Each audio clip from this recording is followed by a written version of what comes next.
Hello student, this is your biology class and we study oxygen cycle.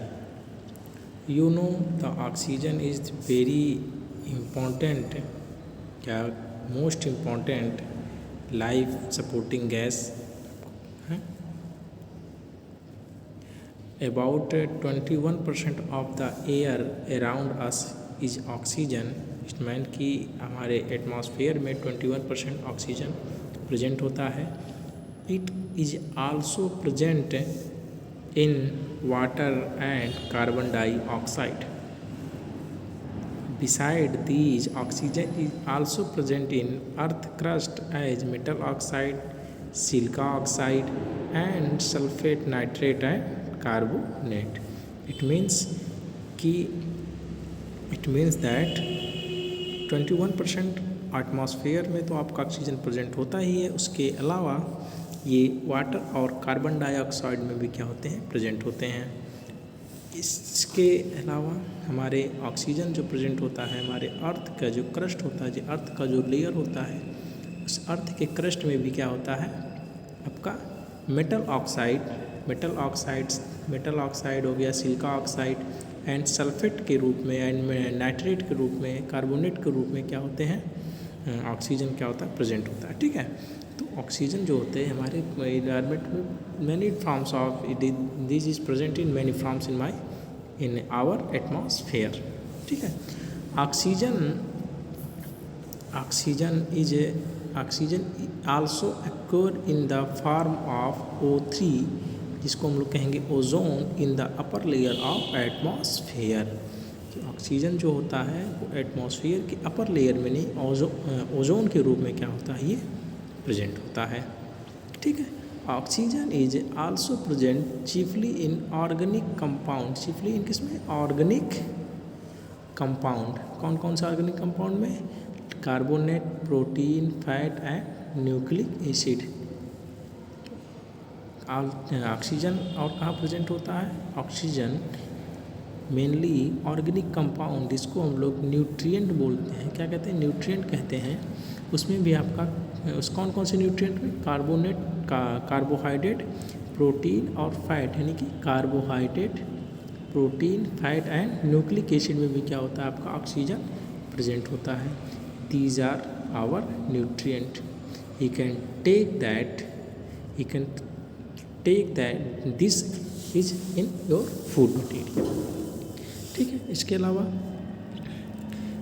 Oxygen, other element oxygen in also recycled in nature. This cycle maintain an optical level of oxygen in nature. इसके अलावा oxygen जो होता है किसी another cycle से भी, another जो element होता है, अनदर एलिमेंट के साइकिल से भी क्या होता है, ये आपका नेचर में मेंटेन होता है. इसका लेवल क्या होता है, मेंटेन होता है. नेचर में मेंटेन होता है, इसका लेवल क्या होता है, मेंटेन होता है. ठीक है,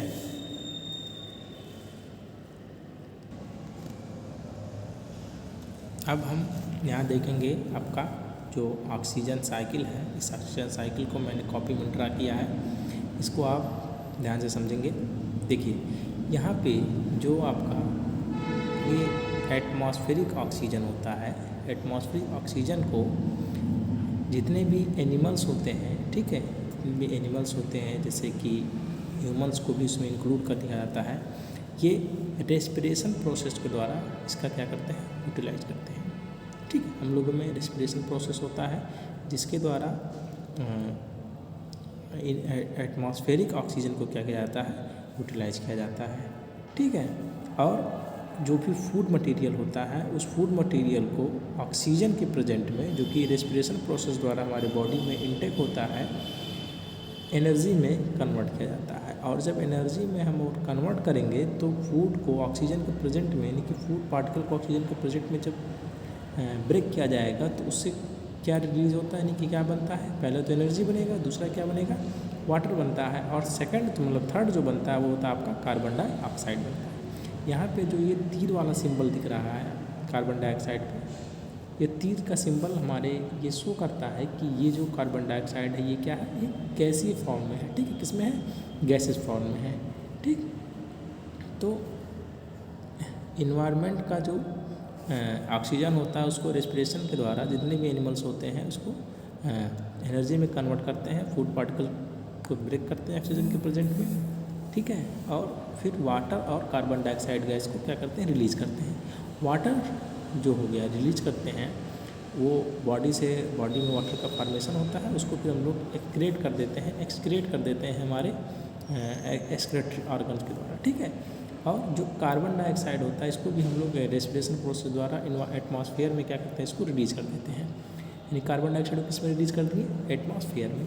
अब इसका जो सेकंड फॉर्म होता है यानी कि जो वाटर और जो एटमॉस्फेयर हम लोग एटमॉस्फेयर में जो कार्बन डाइऑक्साइड को वाटर और कार्बन डाइऑक्साइड को रिलीज किए हैं उन दोनों प्रोडक्ट को जितने भी आपके प्लांट होते हैं, ग्रीन प्लांट होते हैं, वो सभी ग्रीन प्लांट क्या करेंगे, फोटोसिंथेसिस प्रोसेस के लिए इसको क्या करेंगे, यूटिलाइज करेंगे, यानी कि इसका क्या करेंगे, यूज करेंगे, ठीक है। देखिए उसमें होता क्या है कि वाटर और एटमॉस्फेयर के कार्बन डाइऑक्साइड को ये दोनों को ये फोटोसिंथेसिस प्रोसेस के लिए प्लांट क्या करते हैं, यूटिलाइज कर लेते हैं। वाटर और कार्बन डाइऑक्साइड जो होता है फोटोसिंथेसिस प्रोसेस के लिए प्लांट के लिए क्या होता है, एक रॉ मटेरियल होता है। इनके प्रेजेंट में जितने प्लांट होते हैं, ग्रीन प्लांट होते हैं, ये फोटोसिंथेसिस प्रोसेस करते हैं। देखिए यहाँ पे कार्बन डाइऑक्साइड का यूज कर रहे हैं फोटोसिंथेसिस प्रोसेस के लिए, और इसका क्या करते हैं, फूड का फॉर्मेशन करते हैं, ठीक है। प्लांट में जो फूड बनता है वो ग्लूकोज होता है, ग्लूकोज फूड का क्या करते हैं ये लोग फॉर्मेशन करते हैं कार्बन डाइऑक्साइड और वाटर का यूज़ करके, ठीक है। और फोटोसिंथेसिस प्रोसेस द्वारा जब फूड का फॉर्मेशन होता है तो उससे ऑक्सीजन गैस क्या होती है, रिड्यूस होती है, ठीक। ऑक्सीजन गैस क्या होती है, रिलीज होती है, और इस ऑक्सीजन गैस को वापस एटमॉस्फेयर में क्या किया जाता है, छोड़ दिया जाता है, ठीक है। तो इस तरह से आप देखेंगे कि ऑक्सीजन जो एटमॉस्फेयर ऑक्सीजन का था पहले यहाँ से एनिमल्स के द्वारा रिस्पिरेशन द्वारा उसको क्या किया गया, यूज किया गया, उससे कार्बन डाइऑक्साइड और वाटर बना, और फिर इन दोनों का यूज करते हैं आपके प्लांट। इन दोनों का यूज कौन करते हैं, आपके प्लांट। यहाँ कौन कौन यूज किया था, एनिमल्स, यहाँ पे आपके प्लांट यूज़ करते हैं, और फोटोसिंथेसिस प्रोसेस द्वारा इसको फूड और ऑक्सीजन गैस को फिर से क्या करते हैं, रिलीज करते हैं। और कहाँ रिलीज करते हैं, एटमॉस्फेयर में। कहाँ रिलीज करते हैं, एटमॉस्फेयर में। तो इस तरह से ऑक्सीजन जो हो गया आपका पूरा का पूरा एक साइकिल की तरह घूम के फिर कहाँ आ गई, आपके एटमॉस्फेयर में आ गई। तो इसी साइकिल को हम लोग क्या कहेंगे, ऑक्सीजन साइकिल कहेंगे। क्या कहेंगे इसको हम लोग, ऑक्सीजन साइकिल कहेंगे, ठीक है।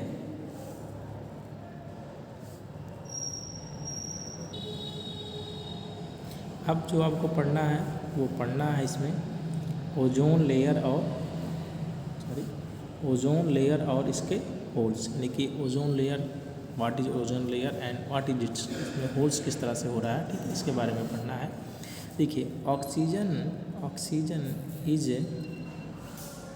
Oxygen is present in air mainly as a diatomic, किसमें, डायटोमिक मॉलिक्यूल्स, यानी कि डायटोमिक मॉलिक्यूल्स में क्या होता है, ये प्रेजेंट होता है, यानी कि O2 के रूप में हमारे इन्वायरमेंट में ऑक्सीजन क्या है, प्रेजेंट है, ठीक है, ये तो आपको पता है। But upper layer of atmosphere, जो एटमॉस्फेयर का अपर लेयर होता है, contents oxygen in the form of triatomic molecules, यानी कि O3 के रूप में क्या होता है, ये प्रेजेंट होता है। यानी कि एटमॉस्फेयर का जो सबसे अपर लेयर होता है, उस अपर लेयर में ऑक्सीजन जो होता है वो ट्राइटोमिक मॉलिक्यूल्स यानी कि O3 के रूप में क्या प्रेजेंट होता है, ठीक है, O3 के रूप में प्रेजेंट होता है। This oxygen is called ozone. What is ozone, the upper layer of atmosphere which is present oxygen in the triatomic molecules, यानी कि O3, triatomic molecules O3, that is the called ozone, ठीक है, that oxygen is called ozone. The ozone form a continuous layer in the upper atmosphere, ozone जो है एक continuous layer में क्या है, हमारे अपर एटमॉस्फेयर में क्या है, एक लेयर के रूप में क्या फिक्स है। ठीक है, this layer observed harmful UV radiation of sunlight and prevent them reaching the earth surface. मतलब कि ये जो लेयर है ये ऑब्जर्व करता है, किसको ऑब्जर्व करता है, हार्मफुल यूवी रेडिएशन को, यानी ऑफ सनलाइट, यानी कि जो harmful UV radiation of sunlight and prevent them reaching the earth surface.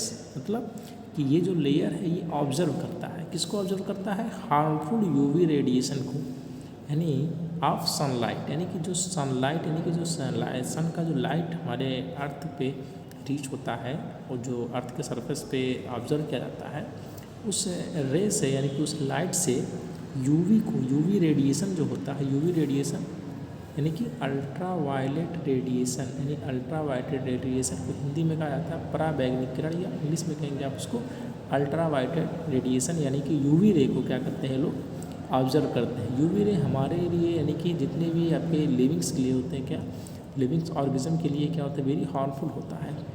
ठीक है, और इसको ऑब्जर्व करता है कौन, ओजोन, एंड प्रिवेंट, बचाता है तो reaching the earth surface, earth surface पे आने से उसको क्या करता है, प्रिवेंट करता है। ठीक है,